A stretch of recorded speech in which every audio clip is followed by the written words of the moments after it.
विद्यार्थी मित्रांनो नमस्कार। आज आपण 8व्या प्रकरणातील पुढील भाग अभ्यासणार आहोत। 8वं प्रकरण आहे भारतातील सार्वजनिक वित्त व्यवहार।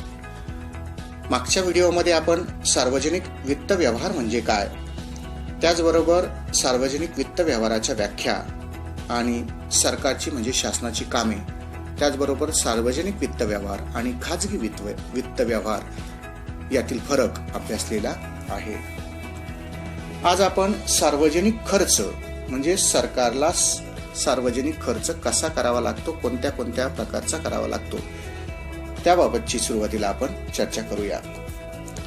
मागील व्हिडिओत सुद्धा सांगितलं होतं की शासनाला सक्तीचे आणि ऐच्छिक कार्य करावी लागतात। यासाठी शासनाला विविध ठिकाणी पैसे खर्च करावे लागतात, म्हणजेच काय खर्च हा केला जातो।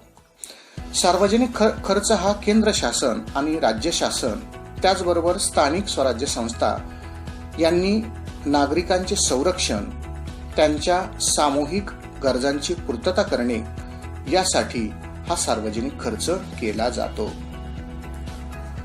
म्हणजे वेगवेगळ्या आर्थिक धोरणांमध्ये हा सार्वजनिक खर्च वेगवेगळ्या बाबींवर तो ठरवला जातो आणि त्या आधारावर सरकार म्हणजे शासन हा खर्च करते किंवा शासनाला तो खर्च करावा लागतो। आता शासनाला सार्वजनिक खर्च का करावा लागतो किंवा शासनाला सार्वजनिक खर्चात वाढ होण्याची विविध कारणे कोणती, ती कारणे आपण पुढे समजावून घेऊ। यामध्ये पहिलं कारण आहे शासनाच्या कार्यात वाढ। आता दिवसेंदिवस शासनाच्या कार्यामध्ये वाढ होत आहे। आपण सगळेजण बघतो की शासनाने हे केलं पाहिजे, शासनाने ते केलं पाहिजे, सरकारने ते केलं पाहिजे। विविध कार्याचा बोजा या शासनावर दिवसेंदिवस पडत आहे। तर यापूर्वी आपण चर्चा केली की शासनाला अनेक बाबींवर म्हणजे संरक्षण, त्याचबरोबर परकीय आक्रमण, त्याचबरोबर देशामध्ये कायदा सुव्यवस्था राखण्यासाठी आणि ऐच्छिक कार्यामध्ये शिक्षणाचा प्रसार करणे, शिक्षणावर होणारा खर्च, सार्वजनिक आरोग्य, त्याचबरोबर सार्वजनिक बांधकाम, मनोरंजन, कल्याणकारी योजना अशा विविध बाबींवर शासनाला म्हणजे सरकारला खर्च करावा लागतो। आणि या शासनाच्या वेगवेगळ्या खर्चात किंवा कार्यात सतत वाढ होत असल्याने शासनाला जास्त खर्च करावा लागतो। दुसरं सार्वजनिक खर्चात वाढ होण्याचं कारण ते म्हणजे लोकसंख्येची वेगाने होणारी वाढ। भारतामध्ये मोठ्या प्रमाणावर लोकसंख्या सातत्याने वाढत आहे। जगामध्ये भारताचा लोकसंख्येच्या बाबतीत दुसरा क्रमांक लागतो, याची जाणीव आपल्या सर्वांना आहेच। मग भारत विकसनशील देश असला तरी लोकसंख्या जास्त असल्याने जास्तीची लोकसंख्या असल्याने अनेक खर्चाची पूर्तता शासनाला करावी लागते। 2011च्या जनगणनेनुसार म्हणजे 10 वर्षापूर्वी लोकसंख्या आपल्या भारताची 121.2 कोटी होती। यावरून लक्षात येतं की सध्या यामध्ये अजून वाढ झालेली आहे आणि ही लोकसंख्या वाढल्यामुळे शासनाला सार्वजनिक खर्च वाढवावा लागतो। तिसरं कारण म्हणजे वाढते शहरीकरण।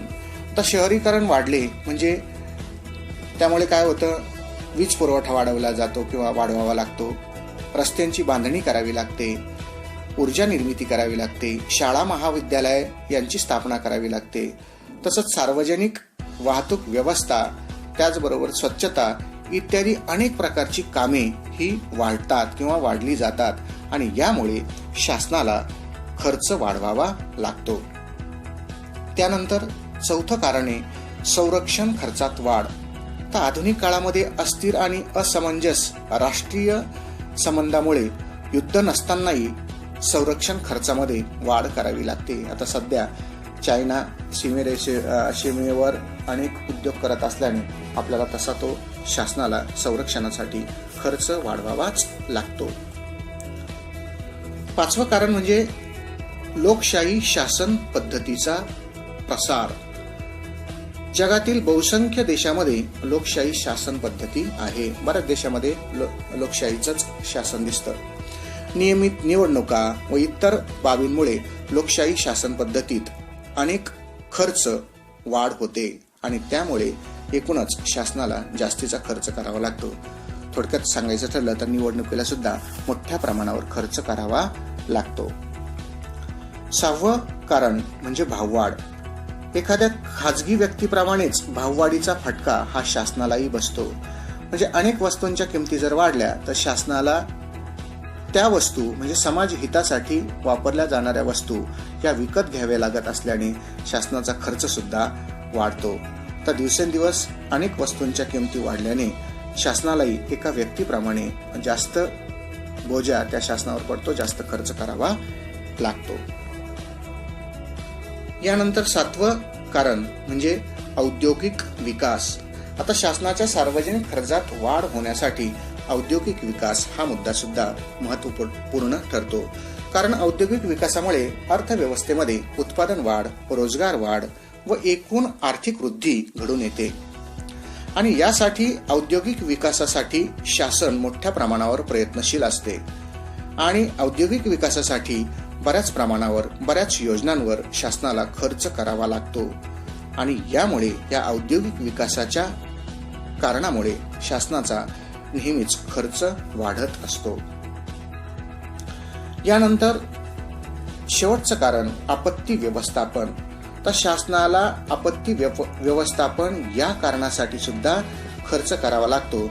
आणि सध्या अलीकडच्या काळामध्ये भूकंप, पूर, वादळे, त्याचबरोबर आता सद्यस्थितीत मोठ्या प्रमाणावर पाऊस झाल्याने अनेक ठिकाणी पूर आले, त्याच्यानंतर शेतकऱ्यांचे मोठ्या प्रमाणावर नुकसान झाले.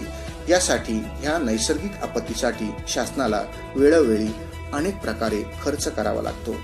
आणि हा खर्च दिवसेंदिवस आपत्ती वाढल्याने जास्त येत असल्याने शासनाचा सार्वजनिक खर्च वाढत आहे. म्हणजे थोडक्यात आपण या 7ही मुद्द्यामध्ये असं लक्षात घेतलं पाहिजे की शासनाला अनेक प्रकारचा जो खर्च आहे तो खर्च सातत्याने वाढत असल्याने, आता पुन्हा एकदा रिपीट करतो सगळे मुद्दे. नंबर 1, शासनाच्या कार्यामध्ये सातत्याने वाढ होत आहे, म्हणजे कार्य वाढतंय. नंबर 2, लोकसंख्या वेगाने वाढते, म्हणजे आपली भारताची लोकसंख्या दिवसेंदिवस दिवसेगणित वाढत आहे आणि यामुळे शासनाला खर्च करावा लागतो. त्यानंतर शहरीकरणात वाढ होते. तर ही झोपडपट्टी शहरामध्ये प्रमुख अडचण म्हणजे झोपडपट्टी, आणि ती कमी करण्यासाठी शासनाला त्या झोपडपट्टी वासियांना घरं बांधून द्यावी लागतात, त्यामुळे शासनाचा खर्च वाढतो. त्यानंतर संरक्षण खर्चामध्येही वाढ होत आहे. आता शेजारीला आपले जे काही बांधव आहेत, देश बांधव, उदाहरणार्थ चीन, पाकिस्तान, हे नेहमी काही ना काही कुरापती काढत असल्याने आपल्याला तो संरक्षण दलावर जास्त खर्च करावा लागतो. त्यानंतर लोकशाही शासन पद्धतीचा प्रसार आणि प्रचार करण्यासाठी मोठ्या प्रमाणावर खर्च होतो, म्हणजे निवडणुकांसाठी मोठ्या प्रमाणावर शासनाचा खर्च होतो.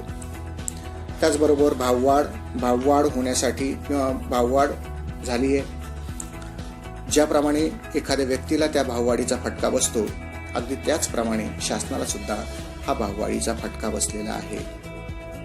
त्यानंतर औद्योगिक विकास. सातत्याने औद्योगिक विकास हा शासनाला करावा लागत असल्याने शासनाच्या खर्चामध्ये वाढ होते. कारण औद्योगिक विकास केला की निश्चितच आर्थिक विकासाला चालना मिळते. आणि शेवटचा मुद्दा आपण पाहिला तो म्हणजे आपत्ती व्यवस्थापन. पुन्हा एकदा तो रिपीट करतो. आपत्ती व्यवस्थापन. दिवसेंदिवस नैसर्गिक आपत्ती ही जास्तीची झाल्याने त्यावर शासनाला वेळोवेळी अनेक ठिकाणी अनेक प्रकारचा खर्च वाढवावाच लागतो.